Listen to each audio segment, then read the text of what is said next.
बाढी पहिरोमा परि 4 जनाको मृत्यु, 7 जना अझै बेपत्ता। बाढी र पहिरोले कुन कुन ठाउँमा क्षति पुर्याएको छ यो सम्बन्धी विस्तृत जानकारी आजको समाचारमा हेर्नुहोस्। मकवानपुरमा पहिरोले पुरिएका व्यक्ति 14 घण्टापछि सकुशल भेटिए। कैलालीमा 500 घर डुबानमा उच्च स्तरीय छानबिन समिति गठन गर्न सरकार तयार नभएको भन्दै एमालेले गर्यो फेरि संसद अवरुद्ध। सुन तस्करी प्रकरणमा गृहमन्त्रीको संसदमा जवाफ, सिआइबी असफल भएछ भने उच्च स्तरीय समिति बन्छ। राष्ट्रिय स्वतन्त्र पार्टीका सभापति रवि लामिछानेको आक्रोश, शीर्ष नेताले बार्गेनिङ रातारात गरून्, संसद बैठक रोक्न पाइँदैन। राजेन्द्र लिङ्गदेनको प्रश्न, 3 दलले निर्णय गरेपछि हामी लुरु लुरु लाग्नुपर्ने। भगवती पाण्डे विरुद्ध प्रदर्शन गर्ने क्रममा प्रदर्शनकारी माथि कुटपिट, टेकु प्रहरी परिसर अगाडि प्रदर्शनकारी माथि कुटपिट भएको घटनामा छानबिन समिति गठन। संसदमा राष्ट्रिय स्वतन्त्र पार्टी र राप्रपालाई किनारा लगाउन 3 ठूला दलको मिलेमत्तो। रोल्पा बस दुर्घटना, मृतकको पहिचान खुल्यो। गाउँलेले उधारो नदिएपछि रातभर गाउँमा आगो लगाउँदै हिँड्ने युवक पक्राउ। पोखराभरि फैलियो आँखा पाक्ने रोग, आजदेखि 3 दिन विद्यालय बन्द रहने। स्विजरल्यान्ड पुग्नुभएका माधव नेपालको भनाई, नबिराउनु नडराउनु। रुसी मिसाइल आक्रमणमा 5 जनाको मृत्यु। इजरायलमा अत्याधिक गर्मी र स्वास्थ्य सम्बन्धी जानकारीमा आज नसा च्यापिने समस्याको कारण के हो र यसबाट बच्ने उपायहरू के छन् यो सम्बन्धी जानकारी सहित देश विदेशका 35 महत्त्वपूर्ण खबर संक्षिप्त रूपमा लिएर आएका छौं। हाम्रो भिडियो सामग्री अन्तिमसम्म हेर्नुहोला। शुभ प्रभात, इन्सा नेपाल न्युजमा यहाँहरू सम्पूर्णलाई हार्दिक स्वागत छ। म सुजन पौडेल। आज मिति 2080 साल साउन महिनाको 24 गते बुधबार, इस्वी सम्वत 2023 अगस्त 9 तारिक। आज साउन कृष्ण नवमी तिथि। आज अन्तर्राष्ट्रिय आदिवासी दिवस साथै राष्ट्रिय भू संरक्षण दिवस पनि।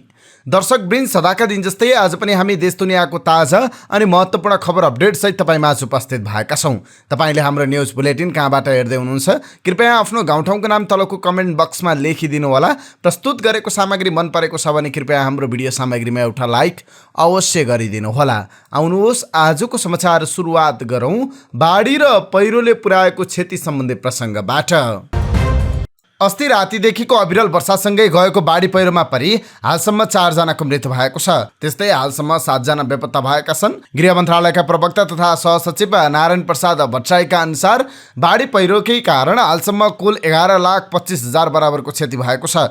देशभरका 1 दर्जन जति स्थानमा पहिरो गई राजमार्ग अवरुद्ध भएको गृह मन्त्रालयले जनाएको छ। बाढी पहिरोको घटना तथा क्षतिका विषयमा जानकारी आइरहेको र कतिपय ठाउँका मुख्य राजमार्ग पुनः सञ्चालनका लागि पहल भइरहेको प्रवक्ता तथा सहसचिव भट्टराईले बताउनुभयो। उहाँले भन्नुभयो, बाढी पहिरोले क्षति भएका विषयमा जानकारी आउने क्रम जारी छ। अहिलेसम्म 1 दर्जन राजमार्ग अवरुद्ध भएका छन्। कतिपय राजमार्ग खुलेका छैनन्। धेरै ठाउँमा डुबान भएको छ। कतिपय ठाउँमा अहिले पनि वर्षा जारी रहेकाले त्यहाँको थप विवरण सङ्कलन गर्ने कार्य जारी रहेको छ। बाढीमा बगेर धनुषामा 1 जनाको मृत्यु भएको छ भने 2 जना बेपत्ता भएका छन्। मङ्गलबार दिउँसो खोला तर्न जाँदा 1 जनाको मृत्यु भएको र बाढीमा आएको दाउरा सङ्कलन गर्न गएका श्रीमान श्रीमती बेपत्ता भएको जिल्ला प्रहरी कार्यालय धनुषाका प्रहरी निरीक्षक विक्रम शाहले जानकारी दिनुभयो। बसई खोलामा आएको बाढीमा बगेर मिथिला नगरपालिका 1 आनन्दपुरका 16 वर्षीय अजय यादवको मृत्यु भएको छ। उनलाई उद्धार गरी अस्पताल लैजाने क्रममा मृत्यु भएको प्रहरी निरीक्षक शाहले बताउनुभयो। मकवानपुरको बागमती गाउँपालिका सिक्रेनीमा पहिरोमा पुरिएर बेपत्ता भएका 6 मध्ये 1 जना सकुशल भेटिएका छन्। सकुशल भेटिनेमा सिन्धुली हरिहरपुर गाउँपालिका 1 ककरेका 19 वर्षीय पासाङ घिसिङ रहेको हरिहरपुर गढी गाउँपालिकाका अध्यक्ष वज्रध्वज वाइवाले जानकारी दिनुभयो। उहाँका अनुसार पहिरोले घर बगाउँदा बेपत्ता घिसिङलाई 14 घण्टापछि घाइते अवस्थामा उद्धार गरिएको हो। उनी पाउन लागेको मकवानपुरको बागमती गाउँपालिका 5 सिक्रे दोबानका 60 वर्षीय अक्कल बहादुर सेन्ताङको घरमा पहिरो गएको थियो। सेन्ताङ सहित उनकी 22 वर्षीय छोरी शिला पहरी, ज्वाइँ 25 वर्षीय जीवन पहरी, नाति 4 वर्षीय मिलन पहरी, 1.5 वर्षकी नातिनी अझै बेपत्ता छन्। घटनास्थल काभ्रे र मकवानपुरको सीमा क्षेत्रमा पर्दछ। उद्धारमा मकवानपुरको भोरलेनी र काभ्रेको प्रहरी समेत परिचालन गरिएको छ। यता बागमती नदीमा आएको बाढीले बगाउँदा 1 जनाको मृत्यु भएको छ। मृत्यु हुनेमा रौतहट जिल्लाको गढीमाई नगरपालिका 2 समनपुरका 66 वर्षीय शहीद राय भाट रहेको इलाका प्रहरीकारले बरअथवा सर्लाहीले जनाएको छ। सर्लाही जिल्लाको बरअथवा नगरपालिकामा पर्ने खेतमा काम गर्न आएको र घर जाँदै गर्दा उनलाई नदीले बगाएको थियो। भाटलाई बगाउँदै गर्दा स्थानीयवासीले उद्धार गरेका थिए। बाढीले बगाउँदा सेकिस्त बनेका भाटलाई समनपुरको एक स्वास्थ्य चौकीमा उपचार गर्न स्थानीयले लगेका थिए। त्यहाँ उपचार सम्भव नभएपछि थप उपचारका लागि रौतडको चन्द्रपुर लगिएको थियो। चन्द्रपुर स्थित अस्पतालमा पुर्याउँदा चिकित्सकले उनलाई मृत घोषणा गरेका थिए। पहिरोले अवरुद्ध सुदूरपश्चिमका 7 पहाडी जिल्ला जोड्ने भीमदत्त राजमार्ग खुल्न सकेको छैन। नेपाली सेना, प्रहरी लगायत सुरक्षाकर्मीले पहिरो पन्छाउने क्रम जारी राखेका छन्। सोमबार रातिको अविरल वर्षापछि आएको पहिरोले भीमदत्त राजमार्गको ठाउँमा पहिरो गएको छ। खानी डाँडादेखि बुढीतोलासम्म ठाउँमा सडक भाँसिएको छ। पहाडबाट तराई झर्ने र तराईबाट पहाड जाने सबै सवारी साधन बाटोमा रोकिएको प्रदेश ट्राफिक प्रहरी कार्यालय अतरियाले जनाएको छ। विभिन्न कामले पहाडबाट तराई झर्ने यात्रुहरू कैलालीको बुढीतोलासम्म यातायातका साधनमा आए पनि त्यहाँबाट गोदावरीसम्म आउन सकिरहेका छैनन्। कतिपय यात्रु घण्टौँ पहिरोमै हिँड्दै जोखिमपूर्ण यात्रा गरेर पहिरो छिचलेका छन्। कतिपय अशक्त बिरामी यात्रु भने अल्पत्र परेका छन्। नेपाली सेनाले अल्पत्र परेका यात्रुको उद्धार गरिरहेको छ।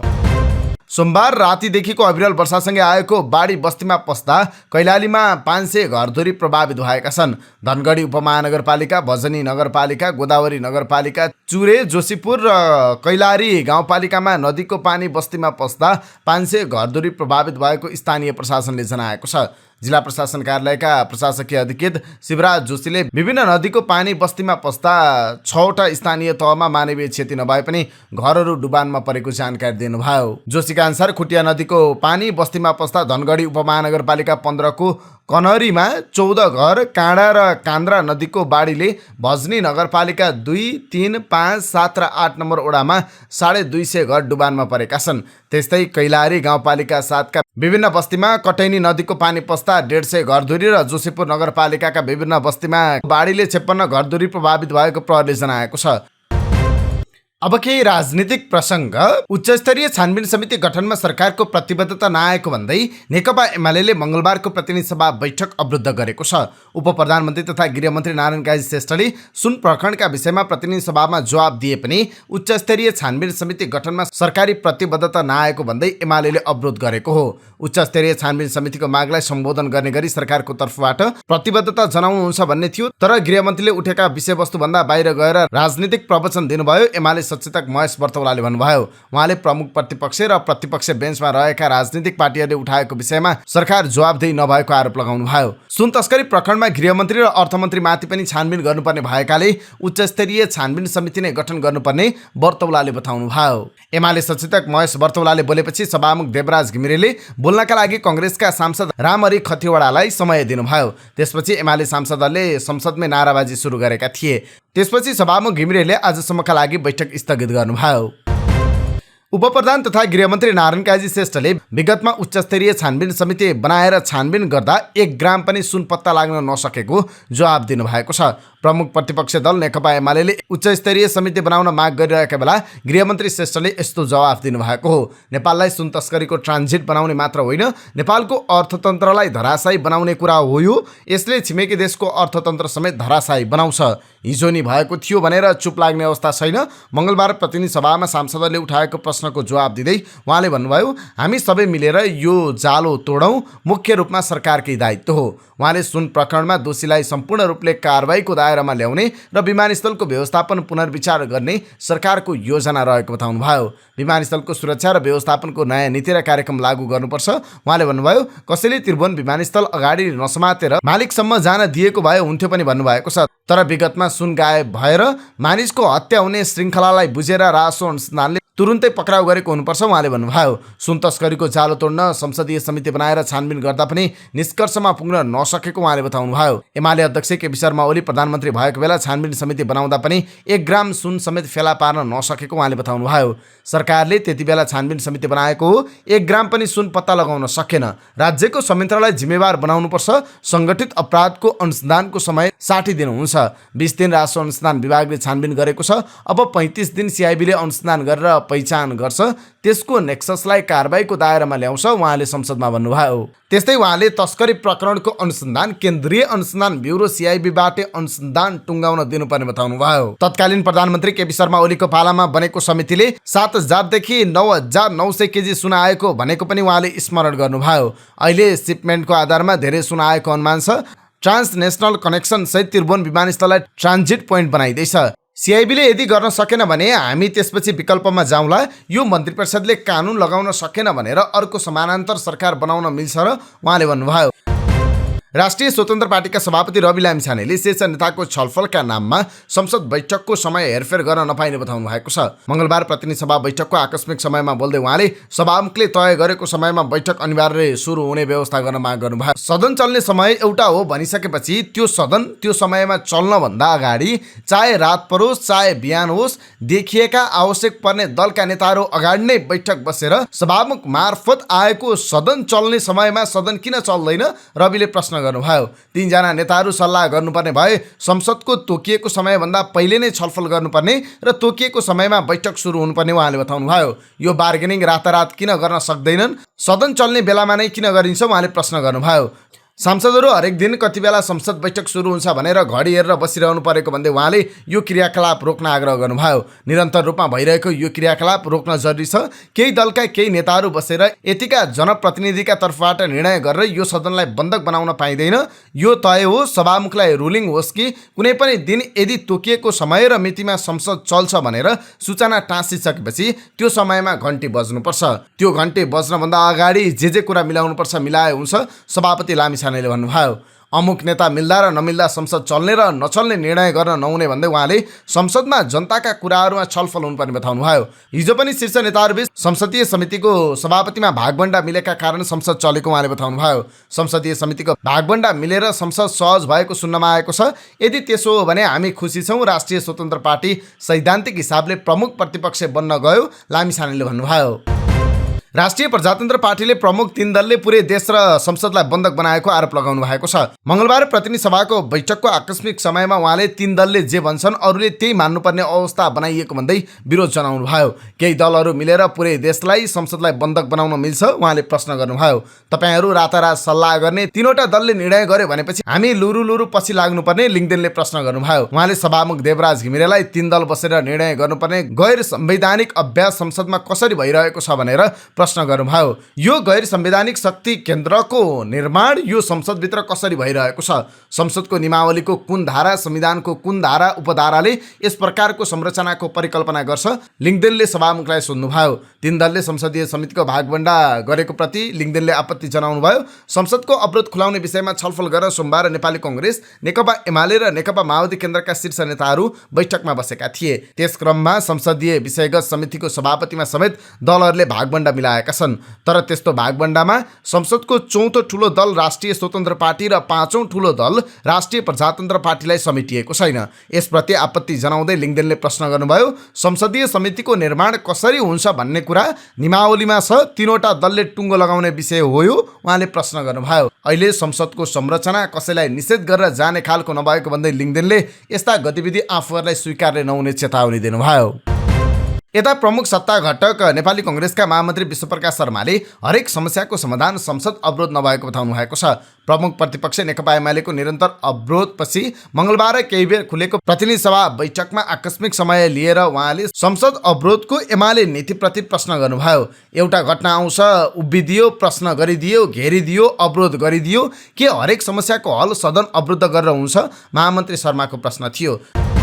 नेपालका आदिवासी जनजातीय आबद्ध सङ्घ संस्थाले 29औं विश्व आदिवासी दिवस संयुक्त रूपमा मनाएका छन्। विगतका वर्षहरूमा जस्तै यस वर्ष पनि नेपाल आदिवासी जनजाति महासङ्घको नेतृत्व आदिवासी जनजाति जन्य सङ्घ संस्थाले संयुक्त रूपमा विश्व आदिवासी दिवसमा झाँकी र्याली निकालेका हुन्। विभिन्न जातीय वेशभूषामा सजिएका आदिवासी जनजातिले हिजो शान्ति बाटिकादेखि राष्ट्रिय सभागृहमा झाँकी र्याली सहित प्रदर्शन गरेका हुन्। नेपाल लोकतान्त्रिक सङ्घ लगायतका आदिवासी जनजातिहरूको सङ्घ र्यालीमा सहभागी थिए। त्यस्तै देशभर आदिवासी जनजातिहरूले 29औं विश्व आदिवासी दिवस विभिन्न कार्यक्रम गरी मनाउँदैछन्।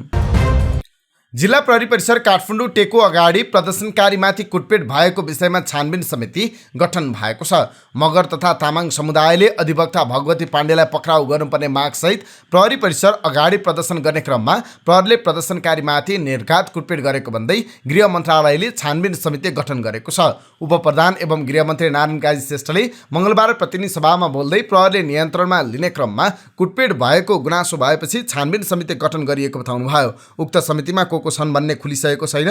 अधिवक्ता भगवती पाण्डे शीतलले तामाङ मगर समुदायप्रति लक्षित गरी विवाहबारे घृणित अभिव्यक्तिपछि मगर र तामाङ समुदायले साउन 17 गते टेकुमा प्रदर्शन गरेका थिए। त्यसबेला नियन्त्रणमा लिने क्रममा प्रहरीले निर्घात कुटपिट गरेको र कुटपिट गर्नेमाथि कारबाही गर्नुपर्ने भन्दै उनीहरूले सोमबार गृहमन्त्री श्रेष्ठसँग भेट गरेका थिए। नेपाली कङ्ग्रेसका सभापति शेरबहादुर देउवाले कङ्ग्रेस सदैव समावेशिताको पक्षमा रहेको बताउनु भएको छ।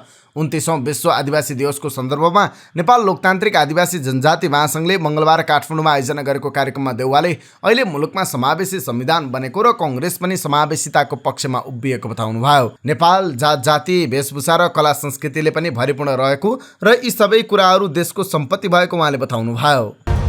सत्तापक्ष र प्रमुख प्रतिपक्ष दलबीच संसदीय समितिको नेतृत्वबारे भएको सहमतिलाई लिएर विभिन्न प्रश्नहरू उठेका छन्। संसदीय अभ्यास र सन्तुलनका दृष्टिले उक्त सहमति असङ्गत भएको एक विज्ञको टिप्पणी छ।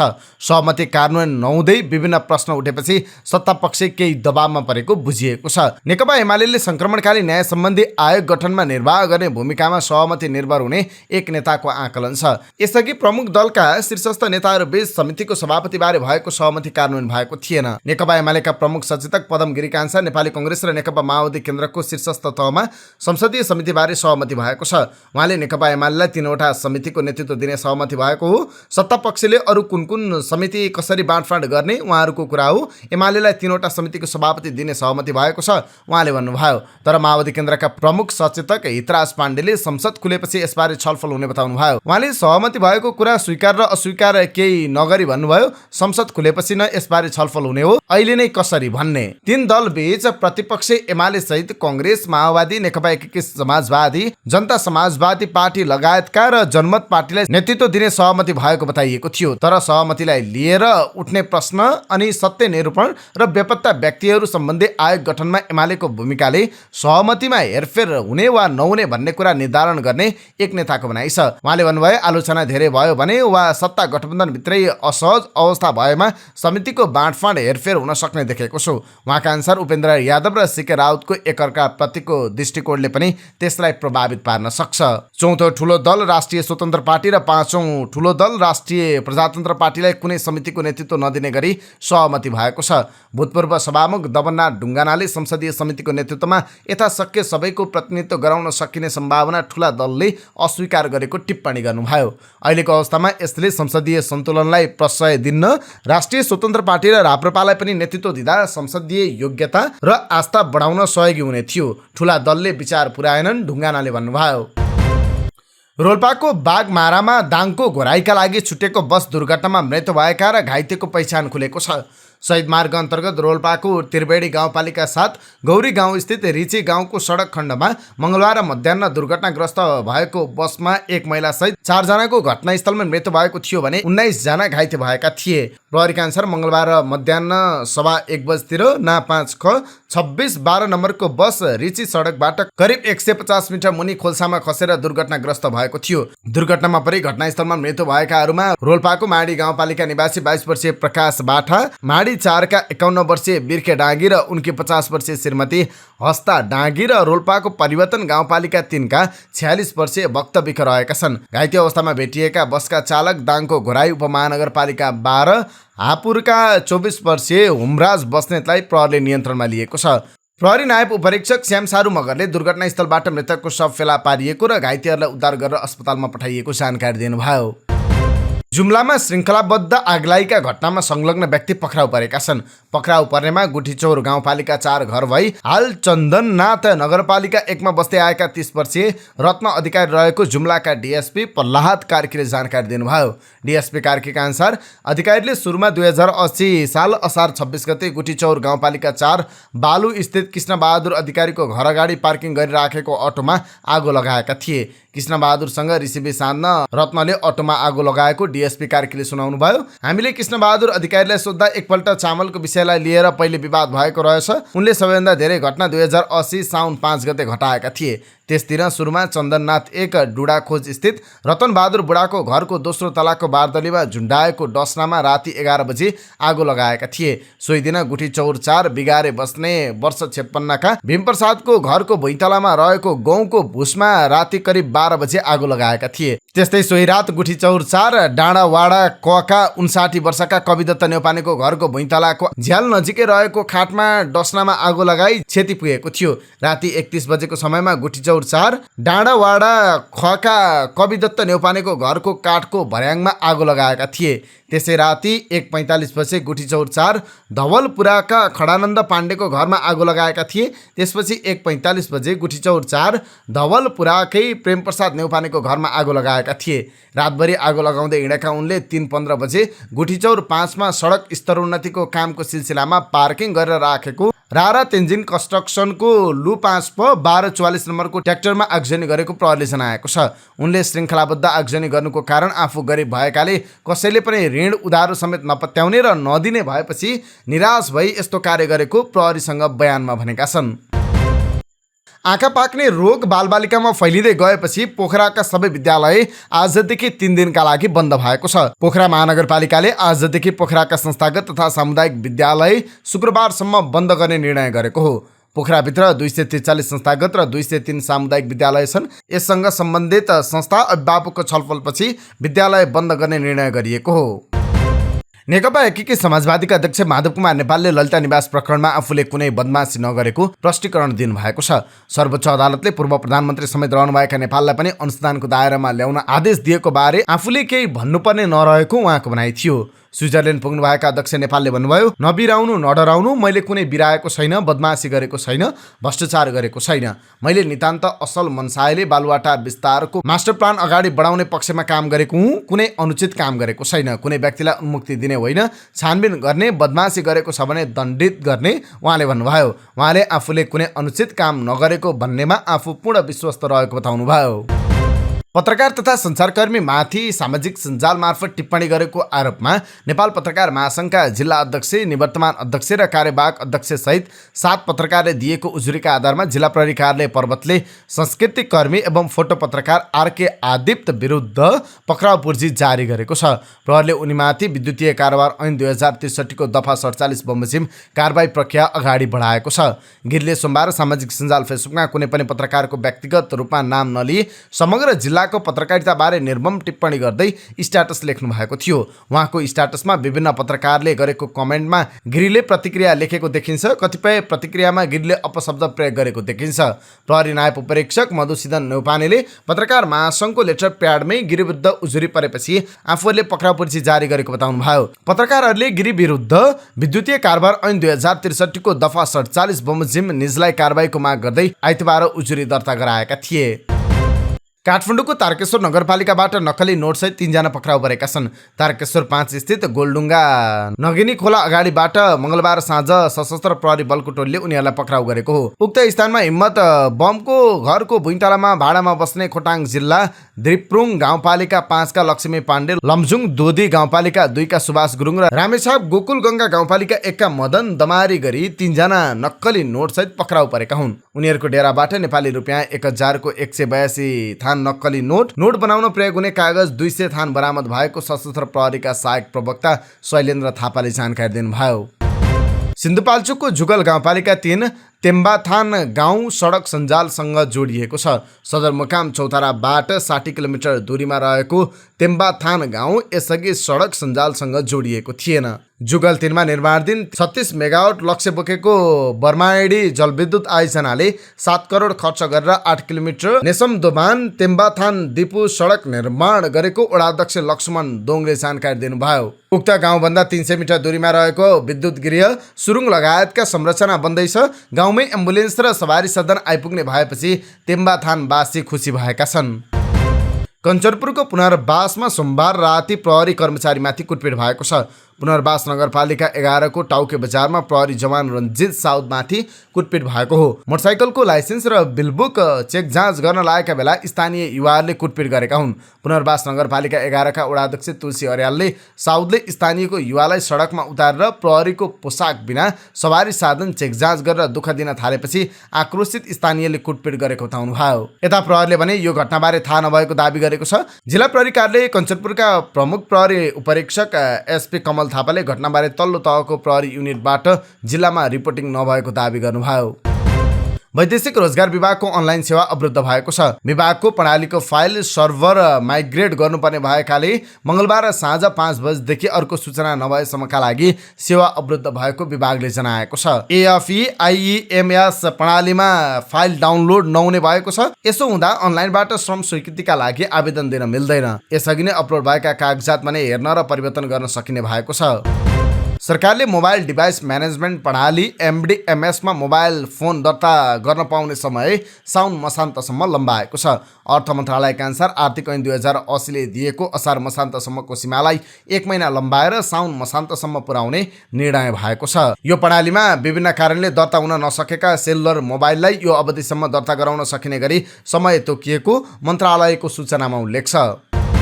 प्रस्तावित विद्यालय शिक्षा ऐन 2080 को विधेयकप्रति निजी विद्यालय सञ्चालकले आन्दोलनको घोषणा गरेका छन्। प्रस्तावित विधेयकमा समावेश गरिएका विषयहरूमा आपत्ति जनाउँदै प्याप्सन एन्ड प्याप्सन र हिसानले संयुक्त रूपमा आन्दोलनको घोषणा गर्दै देशभर विद्यालय बन्द गर्ने घोषणा गरेका छन्। उनीहरूले हिजो पत्रकार सम्मेलन गर्दै आज पालिका, जिल्ला प्रशासन कार्यालय, शिक्षा विकास तथा समन्वयन इकाइ, प्रदेश मन्त्रालयमा ज्ञापन पत्र बुझाउने, बिहिबार मस्यौदाको विरोध प्रदर्शन गर्ने, शुक्रबार सरकारवाला पक्षबीच अन्तर्क्रिया तथा छलफल गर्ने, आफ्ना संगठनमा समीक्षा बैठक गर्ने, त्यस्तै भदौ 1 गतेबाट अनिश्चितकालीन विद्यालय बन्द तथा विद्यालयका सवारी साधनहरू सार्वजनिक स्थलमा पार्किङ गर्ने घोषणा गरेका छन्। विधेयकले कम्पनी मार्फत सञ्चालित विद्यालयहरूलाई 5 वर्षभित्र गुठीमा रूपान्तरण र दायित्व फरफारकको विषय समावेश गरी निजी लगानीको शिक्षा क्षेत्रलाई निरुत्साहित गर्न खोजिएको बताएका छन्।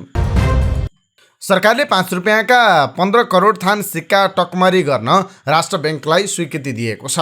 मंगलबार बसेको मन्त्री परिषदको बैठकपछि सञ्चारकर्मीसँग कुराकानी गर्दै सञ्चार तथा सूचना प्रविधि मन्त्री रेखा शर्माले नेपाल राष्ट्र बैंकलाई 5 रुपियाँका 15 करोड थान सिक्का टकमरी गर्न स्वीकृति दिएको जानकारी दिनुभयो। त्यस्तै साइबर सुरक्षा नीति स्वीकृत भएको छ। बैंकिङ कसुर तथा सजाय सम्बन्धी विधेयक संसदमा पेश गर्न स्वीकृति दिएको छ। वैदेशिक रोजगारीमा गएका नेपालीले स्वदेश फर्कँदा ल्याउने टिभी र मोबाइलमा भन्सार छुट पाउने भएका छन्। भन्सार विभागका अनुसार सामाजिक सुरक्षा कोषमा आबद्ध नेपाली नागरिकले जुनसुकै आकारको एक थान टिभी ल्याउँदा भन्सार छुट पाउने भएका छन्। कोषमा आबद्ध नभएकाले 32 इन्चसम्मको टिभी ल्याउँदा भन्सार छुट पाउनेछन्, तर निशुल्क टिभी ल्याउन कम्तीमा 12 महिना विदेशमा काम गरेको हुनुपर्नेछ। त्यस्तै मोबाइलको हकमा भने 6 महिना काम गरेको हुनुपर्ने व्यवस्था छ। अन्य मोबाइलको भन्सार शुल्क भने आफैले तिर्नुपर्नेछ।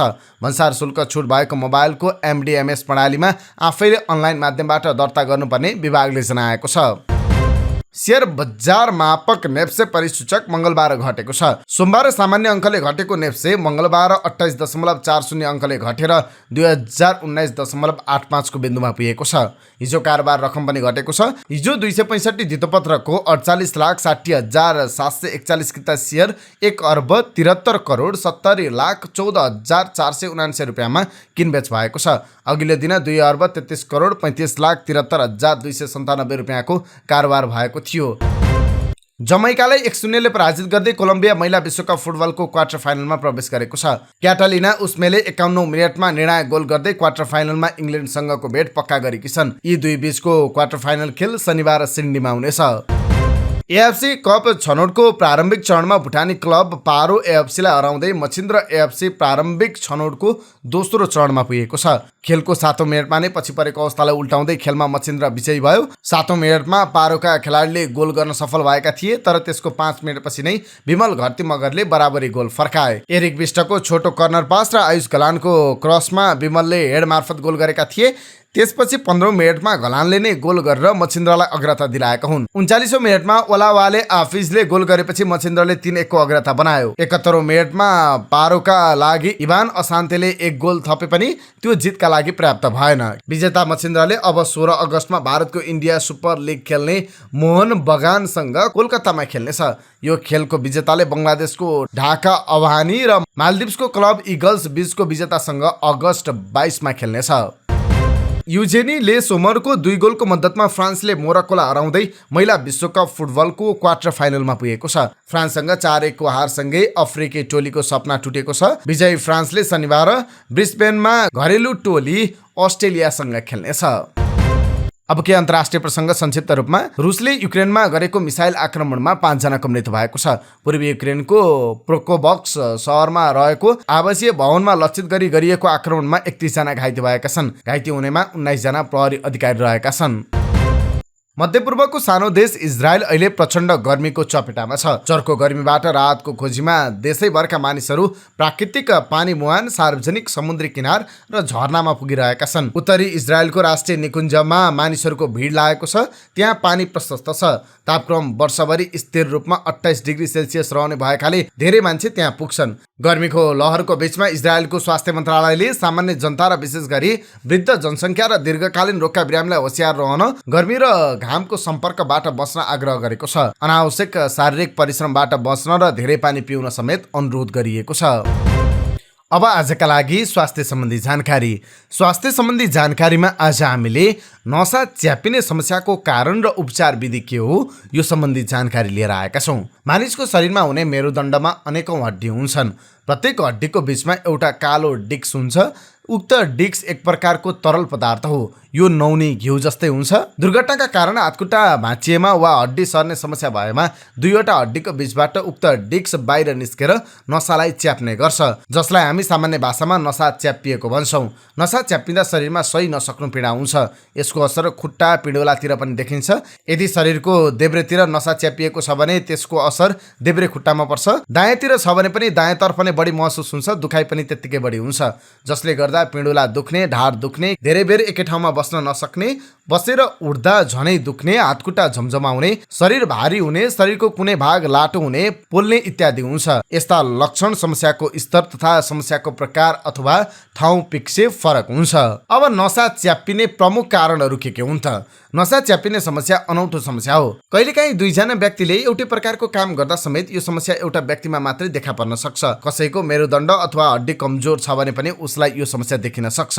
त्यसैगरी गाह्रो काम गर्ने अथवा गाह्रो सामान उचाल्ने मानिसलाई पनि नसा च्यापिने समस्या हुन सक्छ। त्यसबाहेक बसाइ नमिलेमा, मानिसको हकमा प्रसव वेदनाको कारण, शरीरमा अनावश्यक बल प्रयोग गरेमा, भारी सामान उचालेमा, गम्भीर प्रकारको हड्डी खिने समस्या छ भने, हातखुट्टा भाँचिएमा, हड्डी सर्ने समस्या भएमा र उमेर बढ्दै जाँदा नसा च्यापिने समस्या निम्तिन सक्छ।